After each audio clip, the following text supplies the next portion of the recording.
know what's exhausting? Living inside your own head. Spending hours analyzing a conversation that lasted 5 minutes. Replaying interactions from 3 days ago. Searching for hidden meanings. Wondering if you said the wrong thing. If you came across badly. If people noticed that awkward moment when you didn't know what to say. You know that feeling, don't you? That constant mental loop. That endless commentary on everything you do. Everything you might do. Everything you should have done differently. It's like having a critic living in your mind who never sleeps. Never takes a break, never gives you a moment of peace from judgment and analysis and second guessing. And the strangest part is that you know you're doing it. You're aware that you're overthinking. You can see yourself caught in the spiral. You might even tell yourself to stop, to just let it go, to be present instead of trapped in your thoughts. But knowing doesn't help, does it? The awareness that you're overthinking doesn't stop the overthinking. If anything, it adds another layer. Now you're overthinking about overthinking, analyzing why you can't stop analyzing, thinking about why you think so much. And Alfred Adler understood something crucial about this pattern, something that most people miss entirely. He recognized that overthinking is not just a bad habit you picked up somewhere. It's not a personality flaw or a chemical imbalance or random neurological misfiring. It's a strategy. It's something you're doing for a reason, serving a function, meeting a need, even though it feels like torture, even though you desperately want it to stop. And until you understand what purpose your overthinking serves, until you see what you're actually trying to accomplish with all that mental spinning, you'll never be free of it. Because you can't let go of a strategy until you have something better to replace it with. Let me show you what your life might look like if you didn't overthink everything, because I want you to feel the contrast, to sense what you're missing, to recognize how much of your life energy is being consumed by this exhausting mental habit. Imagine waking up in the morning without immediately starting to plan and analyze and worry about the day ahead. You just wake up. You feel your body. You notice the light coming through the window. You're present with the simple reality of being alive in this moment. No racing thoughts about everything you need to do. No anxiety about potential problems that might arise. No mental rehearsal of conversations you might have. Just presence. Just being. You get out of bed and move through your morning routine with a kind of ease that feels almost foreign. You're not thinking about whether you're doing it right or efficiently or optimally. You're not comparing this morning to other mornings or worrying about whether you're wasting time or should be doing something different. You're just doing what you're doing, fully engaged with the simple act of brushing your teeth, making coffee, getting dressed. And there's a lightness to it, a simplicity, because you're not carrying the weight of constant evaluation and judgment. You're not watching yourself from the outside, critiquing your performance, analyzing your choices. You're just living. And then you go through your day, and you interact with people, and here's where it gets really different. Someone says something to you, makes a comment or asks a question, and you respond. Just respond. Naturally, spontaneously, from whatever arises in the moment. You're not calculating. You're not thinking 3 moves ahead like it's chess. You're not monitoring their reaction to gauge whether you said the right thing. You're not replaying the exchange afterward, dissecting every word, wondering if you should have said something different. You're just present in the interaction, genuinely connecting, and then it's over and you move on. You don't carry it with you. You don't take it home and analyze it for hours. It happened, and then it's done, and you're free. Imagine making decisions, small ones and big ones, without the paralyzing weight of overthinking. You're choosing what to eat for lunch, and you don't spend 20 minutes analyzing the options, weighing the pros and cons, worrying about whether you'll regret your choice, trying to optimize for health and satisfaction and value and speed. You just choose. You feel what sounds good, and you go with it, and if it turns out to be disappointing, so what? It's just lunch. You'll eat again in a few hours. Or you're facing a bigger decision, something about your career or your relationships or where you live, and yes, you think about it.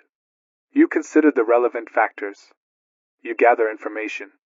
But you don't get stuck in endless analysis paralysis. You don't spin in circles trying to predict every possible outcome, trying to guarantee that you're making the perfect choice, trying to eliminate all risk and uncertainty from a future that is inherently uncertain. You think, you feel, you decide, and then you commit. You move forward. You trust yourself. And even if you make what turns out to be the wrong choice, even if things don't work out the way you hoped, you don't torture yourself with it. You don't spend months or years replaying the decision, beating yourself up for not seeing what you couldn't have seen, wishing you'd chosen differently. You just learn what there is to learn and make the next decision with that new information. This is what life looks like without overthinking. It's lighter. It's freer. It's more present, more spontaneous, more alive. And the strange thing, the thing that might surprise you, is that it's not less intelligent or less thoughtful or less careful. It's just that the thinking happens at the appropriate level, in the appropriate amount, and then it stops. It doesn't spiral. It doesn't loop. It doesn't consume your entire existence. Now let me tell you what Adler understood about why you overthink, because this is where it gets really interesting. He recognized that overthinking is almost always connected to what he called feelings of inferiority, to a deep sense that you're not enough, that you're somehow deficient, that you need to be constantly vigilant and analytical and careful, or you'll make mistakes that will expose your inadequacy to the world. Think about when you overthink most intensely.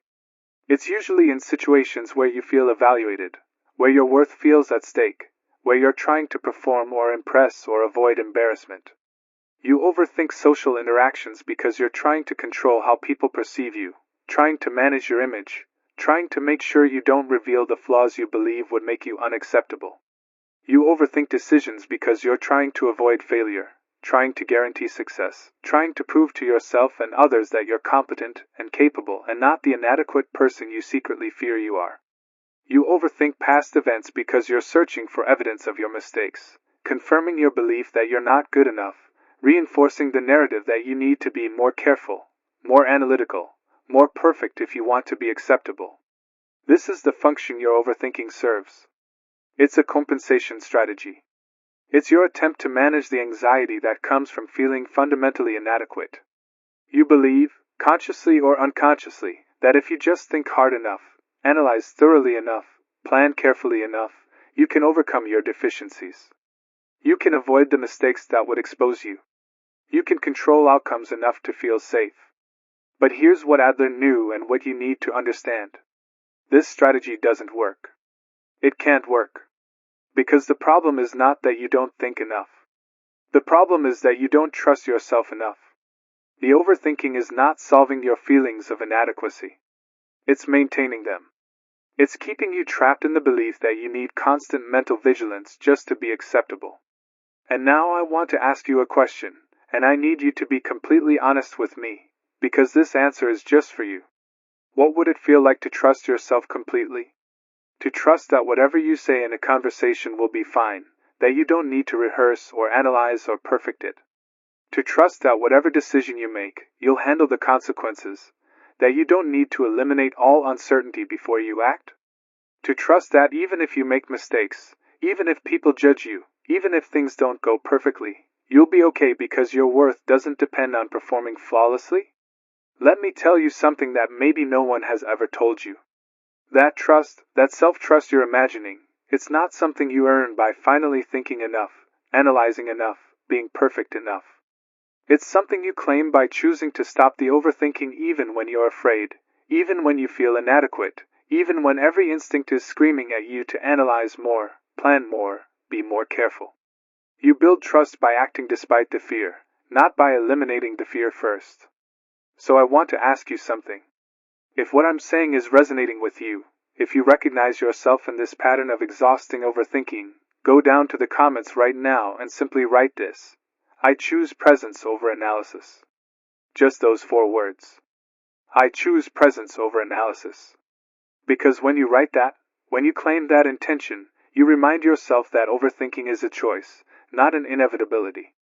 You signal to yourself and others that you're ready to try a different way. And you create a marker for others who are trapped in the same mental prison, who need to know they're not alone, who need permission to stop thinking so much and start living more. Your comment can be that permission. So write in the comments, I choose presence over analysis. And if you want to share more, if you feel moved to describe what overthinking has cost you, this is your safe space. Here, we don't judge the overthinker. We help you find your way out. Now let's go deeper into what Adler would say about how to actually break this pattern, because awareness is just the beginning. You know you overthink. You understand that it's connected to feelings of inadequacy. But how do you stop? How do you interrupt the pattern when it's so deeply ingrained, so automatic, so reflexive that it happens before you even realize you're doing it? Adler would say the first step is to recognize that you can't think your way out of overthinking. This is crucial. You cannot use the same tool that created the problem to solve the problem. You cannot analyze your way out of overanalyzing. You cannot think your way into not thinking. The solution has to come from a different place, from action rather than thought, from experience rather than analysis. And this is terrifying for the overthinker because action without complete analysis feels reckless, dangerous, like you're setting yourself up for failure. Your entire strategy has been about thinking first, planning thoroughly, analyzing completely before you act. And I'm telling you that you need to reverse that. You need to act first, think less, and trust that you'll figure it out as you go. This goes against everything your overthinking mind believes is necessary for safety. But here's the truth. Your safety strategy is not keeping you safe. It's keeping you trapped. It's keeping you small. It's keeping you from the very experiences that would build the genuine confidence and self-trust that could actually free you from the need to overthink. Think about it this way. Every time you overthink a social interaction before having it, every time you rehearse what you'll say, you rob yourself of the opportunity to discover that you can handle spontaneous conversation. Every time you overthink a decision until you're paralyzed, you rob yourself of the opportunity to discover that you can make choices and handle whatever consequences arise. Every time you overthink past events, replaying them endlessly, you rob yourself of the opportunity to simply learn and move forward. The overthinking is preventing the very experiences that would eliminate the need for overthinking. So the path out requires what Adler called courage. Not the courage of grand gestures or dramatic changes, but the courage of small acts of trust. The courage to say something in a conversation without rehearsing it first, and then not analyzing it afterward. The courage to make a decision based on your gut feeling rather than exhaustive analysis, and then committing to it without second guessing. The courage to notice when you're starting to spiral into overthinking and choosing to redirect your attention to something present, something real, something immediate. And you have to do this repeatedly, consistently, building evidence through experience that you can function, that you can connect, that you can make decisions, that you can live without constant mental analysis. Each time you act without overthinking, each time you allow yourself to be spontaneous rather than calculated, each time you choose presence over analysis, you weaken the pattern. You build new neural pathways. You create new evidence that contradicts your belief that you need constant vigilance to be acceptable. And gradually, over time, the overthinking loses its grip. Not because you've analyzed it away, but because you've replaced it with something better.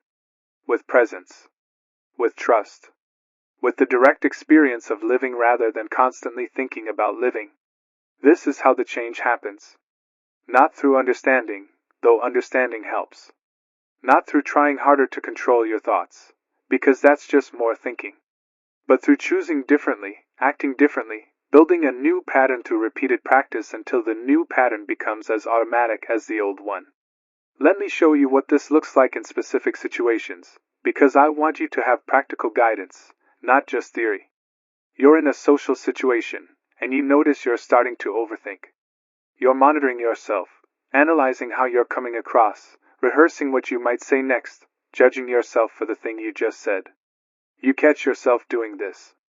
And instead of continuing the spiral, instead of adding more thoughts about the thoughts, you do something radical. You bring your attention to your breath. Just for a moment. You feel the air moving in and out. You notice the sensations in your body. You look at the person in front of you and really see them, not as an audience judging your performance, but as another human being having their own experience. And from that place of presence, you respond to whatever is actually happening in the moment. Not from your prepared script. Not from your anxious analysis. Just from presence. And it might be awkward. You might stumble over your words. You might say something that doesn't land perfectly. And that's okay. Because you're building evidence that imperfection is survivable, that spontaneity is possible, that you don't need to control every moment to be acceptable. Or you're facing a decision, and you notice the familiar urge to analyze every angle, to consider every possible outcome, to try to eliminate all risk before choosing. You recognize this pattern. And instead of indulging it, instead of spending hours or days or weeks spinning in analysis, you give yourself a boundary. You think about it for 30 minutes. You consider the genuinely relevant factors. And then you choose. You make a decision. And then, and this is the crucial part, you commit to it. You close the door on the analysis. You move forward. And when your mind tries to pull you back into questioning whether you chose correctly, whether you should have considered this other factor, whether you're making a mistake, you notice that impulse and redirect. You come back to the present. You focus on what you're actually doing right now rather than spinning in hypotheticals about a decision that's already made. Or you're replaying a past event, analyzing what you said or did, judging yourself, wishing you'd done it differently. You catch yourself in this familiar loop. And instead of continuing to replay and analyze, you practice what Adler would call acceptance. Not acceptance in the sense of thinking what you did was perfect, but acceptance in the sense of acknowledging that it happened, that it's in the past, that no amount of mental replay will change it, that the only thing you can do now is learn whatever there is to learn and move forward. You literally interrupt the thought loop. You notice it starting, and you say to yourself, "That's in the past. What am I going to do right now?" And you redirect your attention to something present, to what's actually in front of you, to what you can actually influence, to the life that's happening right now while you've been lost in thoughts about what happened before. These interruptions, these redirections, these choices to be present instead of lost in thought, they feel small. They feel insignificant. Your overthinking mind will tell you they're not enough, that you need to do more, think more, analyze more. But I'm telling you, these small acts of choosing differently, repeated consistently over time, they're everything. They're how the pattern changes. They're how you build a different relationship with your own mind. They're how you move from being controlled by your thoughts to having a choice about where you put your attention. And that choice, that capacity to redirect your attention when you notice you're overthinking, that's freedom. That's what life without constant mental spinning feels like. Not that you never think, not that you never analyze, but that you have a choice. You can think when thinking is useful, and then you can stop when it's not. You're no longer trapped in the compulsive loop. Now here's something crucial that Adler understood about the roots of overthinking that most people miss. He recognized that overthinking often develops in childhood as a way of trying to feel significant, to have some sense of control in situations where you felt powerless. Maybe you grew up in an environment where you couldn't predict what would happen, where things felt chaotic or unsafe, and overthinking became your way of trying to anticipate and prepare for potential problems. Maybe you grew up in an environment where you were criticized frequently, where your mistakes were highlighted, where you learned that you needed to be perfect to be acceptable, and overthinking became your strategy for trying to avoid criticism by being as careful and analytical as possible. Maybe you grew up feeling like you didn't quite fit in, like you were different or strange, and overthinking became your way of trying to figure out the social rules, to decode how to be acceptable, to manage your presentation so people wouldn't reject the real you. Whatever the origin, the pattern developed as a reasonable response to your childhood circumstances. It was your best strategy for trying to feel safe, significant, acceptable. But here's what happens. The strategy that was adaptive in childhood becomes maladaptive in adulthood. You're no longer in those childhood circumstances. You're not powerless. You're not dependent on caretakers who might be unpredictable or critical. You're not navigating social situations with a child's limited understanding and resources. But you're still using the same strategy. You're still overthinking as if your survival depends on it, as if one mistake will be catastrophic, as if you need to control and analyze and perfect everything to be acceptable. And this mismatch, this using a childhood strategy in adult circumstances, this is what creates so much suffering. So part of breaking the overthinking pattern is recognizing where it came from, understanding that it made sense at one time, having compassion for the child who developed this strategy as their best attempt to cope with difficult circumstances. And then, consciously, deliberately, choosing to update your strategy. Recognizing that you're not that child anymore. You have resources now that you didn't have then. You have capabilities now that you didn't have then. You can handle uncertainty. You can survive mistakes. You can be yourself without constantly managing how people perceive you. And you don't need the overthinking anymore. It's not serving you. It's not keeping you safe. It's just exhausting you and keeping you from being present with your actual life. This recognition, this conscious updating of your strategy from childhood survival mode to adult living mode, this is part of what Adler would call developing a more mature lifestyle.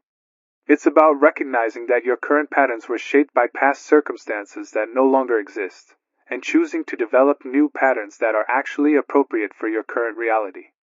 And this choice, this conscious updating, it requires what Adler called the courage to be imperfect. The courage to let go of the strategy of trying to control everything through analysis, trying to be perfect to avoid criticism, trying to anticipate every possibility to feel safe. The courage to accept that you're human, that you'll make mistakes, that you can't control everything, that you can't predict everything, that you can't be perfect, and that's okay. That you're acceptable anyway. That your worth doesn't depend on flawless performance or perfect choices or constant vigilance. That you can trust yourself to handle whatever arises without needing to overthink everything first. Let me tell you what I've observed in people who manage to break free from chronic overthinking, because I want you to see what's possible, what's waiting for you on the other side of this exhausting pattern. They become more spontaneous. Not reckless, not careless, but genuinely spontaneous in a way that brings joy and aliveness to their interactions. They can laugh more easily because they're not monitoring whether their laugh sounds right. They can contribute to conversations more freely because they're not calculating every word before they speak. They can try new things without endless analysis about whether it's the right choice or the perfect time or whether they'll be good at it. They become more decisive. Not because they're making better decisions necessarily, but because they can make decisions without torturing themselves in the process.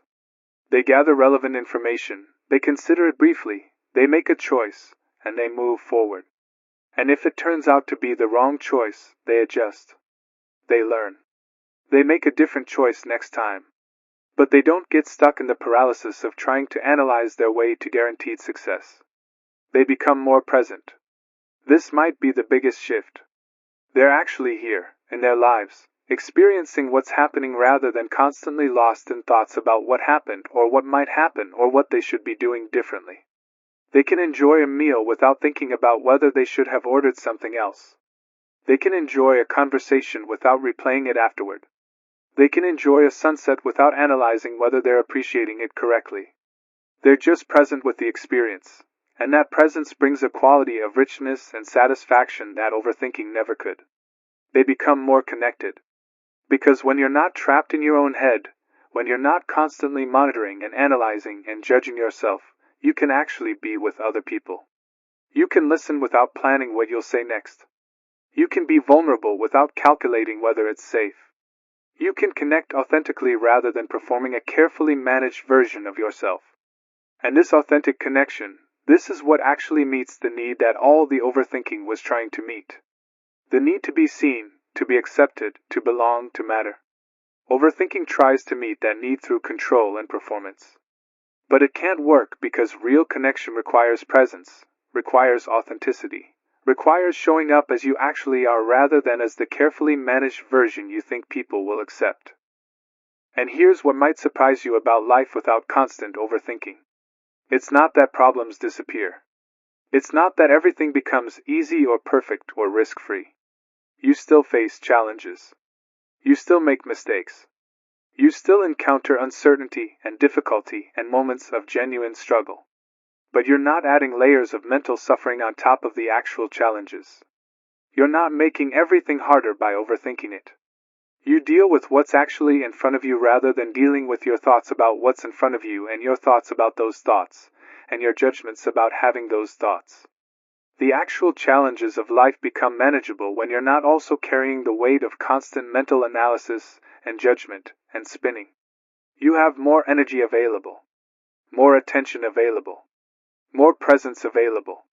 And from that place, you can actually engage with your life, actually solve problems, actually connect with people, actually make decisions and take action and learn and grow.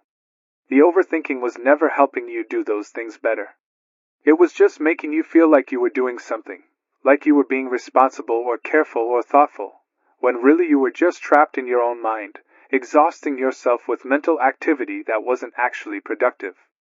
So imagine what life could be if you didn't overthink everything.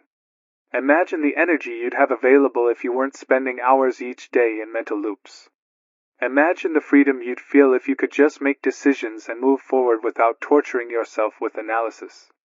Imagine the connections you could form if you could be spontaneously yourself without constant self-monitoring.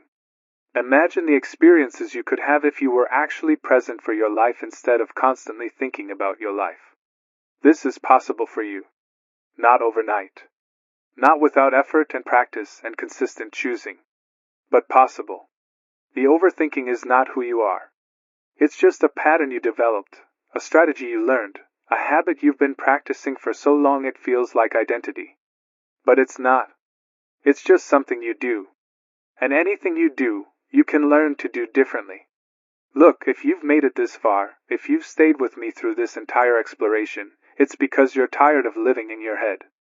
You're exhausted from the constant analysis and judgment and spinning. You're ready to try something different, even if you're scared, even if you don't quite believe yet that you can function without all that mental vigilance. And I want you to know that you can. You can trust yourself more than you think. You can handle uncertainty more than you think. You can be spontaneous and imperfect and present, and not only will you survive it, you'll discover that it's actually more satisfying than all the overthinking ever was. This channel exists for people exactly like you. For those who are trapped in patterns of overthinking and want to find their way out. For those who are exhausted from living in their heads and want to learn how to be more present in their lives. Here we explore not just why these patterns exist, but how to actually change them, how to build new ways of being through practice and courage and choosing differently even when it's uncomfortable. Every week I create content for overthinkers who are ready to stop analyzing their lives and start living them, who want practical guidance on breaking free from mental loops, who need permission to trust themselves more and think less. So if this resonates with you, if you feel ready to choose presence over constant analysis, subscribe to the channel. Not for more content to overthink, but for guidance on how to stop overthinking and start experiencing your life directly. Like this video if it helped you see your overthinking clearly, if it gave you hope that change is possible, because every like helps me reach more people who are trapped in the same exhausting mental patterns and desperately need a way out. And hit the notification bell so you don't miss the next reflection, because we're going to continue exploring how to break free from the patterns that keep you stuck and how to build ways of being that actually serve you. I'll see you in the next video. And in the meantime, practice presence. Notice when you're starting to overthink, and choose to redirect your attention to what's actually here, actually now, actually real. You don't need to analyze everything. You don't need to perfect everything. You don't need to control everything. You just need to be here. And being here, really being here without the constant mental commentary, that's enough. That's more than enough. That's everything.